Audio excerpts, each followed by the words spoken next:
Canada के बारे में जानने के लिए लोग हमेशा ही उत्सुक रहते हैं। किस तरीके से इस जगह ने संघर्ष किए, ये हर कोई जानना चाहता है। आज हम आपको इसी बारे में बताएंगे, लेकिन इससे पहले अगर आपने हमारे चैनल को सब्सक्राइब नहीं किया है तो जरूर करें और बेल आइकॉन को दबाना ना भूलें। 1905 में अल्बर्टा और सस्काचुवान ने 2 फेडरल एक्ट्स द्वारा 8वें और 9वें प्रांत के रूप में कनाडा में प्रवेश किया, जिसे 20 जुलाई को शाही स्वीकृति मिली। सस्काचुवान के साथ अल्बर्टा की सीमा 110 डिग्री निर्धारित की गई थी, हालांकि अल्बर्टन्स 107 डिग्री चाहते थे। 1906 की मई में ओंटारियो का हाइड्रो इलेक्ट्रिक पावर कमीशन बनाया गया था, जिसमें एडम बेक को अध्यक्ष बनाया गया था। ये दुनिया में सार्वजनिक रूप से स्वामित्व वाली पहली विद्युत मशीन थी। 1907 में चार्ल्स एडवर्ड सॉन्डर्स ने मार्केस वीट के विकास को पूरा किया, जो प्रेरीज के अनुकूल एक तेजी से उगने वाली किस्म है। यह पहली बार 1909 में किसानों को वितरित किया गया था। 1920 तक इसमें प्रेरीज पर उगाया गया 90% गेहूं शामिल था। 1913 में मुख्य रूप से सिख यात्रियों को ले जाने वाला एक जहाज वैंकूवर में आता है। सभी 376 यात्रियों में से 22 को कठिन आव्रजन कानूनों के कारण प्रवेश से मना कर दिया जाता है।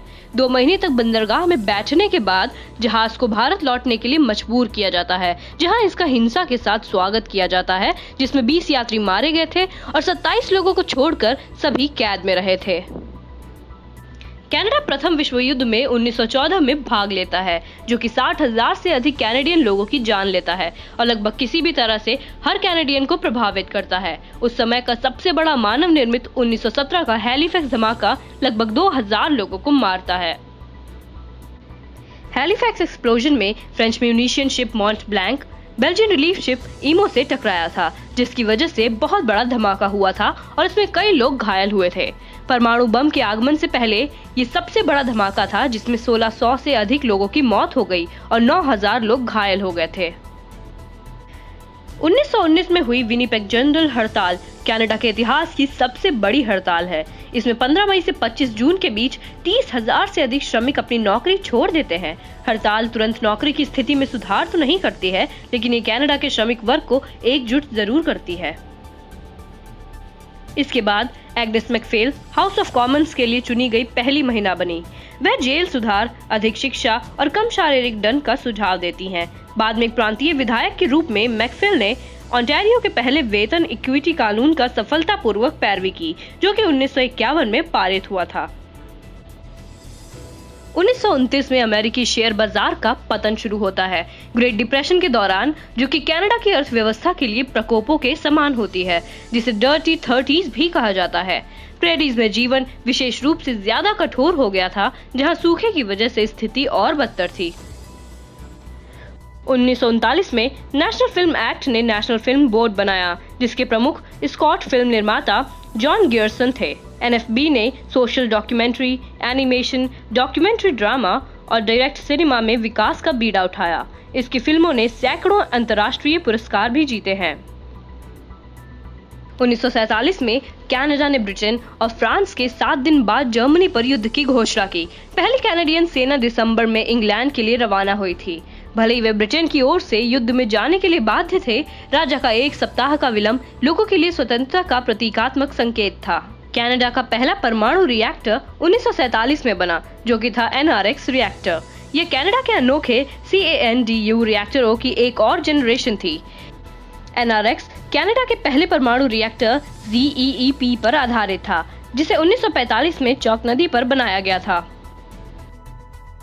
1949 में न्यूफाउंडलैंड ने वेस्टमिंस्टर के एक अधिनियम के माध्यम से 10वें प्रांत के रूप में कनाडा के डोमिनियन में प्रवेश किया। 13 जुलाई को सेंट जॉन में विधायिका का पहला सत्र आयोजित किया गया था। 1956 में संयुक्त राष्ट्र में LB पियर्सन और उसके सहयोगियों ने इलेक्शन जीता, ताकि वे इजिप्ट में सुएज कनाल क्राइसिस को रोक सके।